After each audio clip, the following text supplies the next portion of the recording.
Sülh sazişi İslami nöqteyi nəzərində.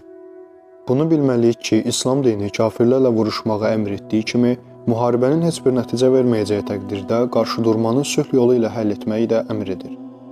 Hz. Peyğəmbər sallallahu həyatına nəzər saldıqda görürük ki, o həm Bədir, Ühud, Xəndək və Hüneyn kimi müharibələr aparmış, həm də qəti qələbəni qeyri-mümkün gördüyü halda kafirlərlə sülh bağlamış və bu yolla İslamın inkişafına şərait yaratmışdı. Hz. Peyğəmbər sallallahu Bəni Zəmrə və Bəni Əşcə qəbilələri ilə, eləcə də Məkkə müşrikləri ilə bağladığı sülh sazişini, Hüdeybiyyə sülhü bu deyilənlərə nümunə göstərmək olar.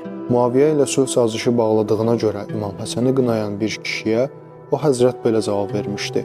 Peyğəmbər sallallahu hansı səbəbə görə müşriklərlə sülh bağladısa, mən də Muaviyyə ilə həmin səbəbə görə sülh bağladım. İlk öncə deməliyik ki, tarixin həmin böhranlı dönəmində İmam Həsən əleyhissalam sülh sazişi bağlamaq məcburiyyətində qaldı. Yəni o, bir sıra cəhətləri nəzərə alıb, sülhdən savayı çıxış yolu görmədi. Belə ki, həm İslam məmləkətinin daxili vəziyyətini, həm də İslam hökumətinin xarici siyasətini, üstəlik də öz döyüşçülərinin zəif ruhiyyəsini nəzərə alan İmam Həsən əleyhissalam döyüşü dayandırmaq və Muaviyyə ilə sülh sazişi bağlamaq məcburiyyətinə qaldı.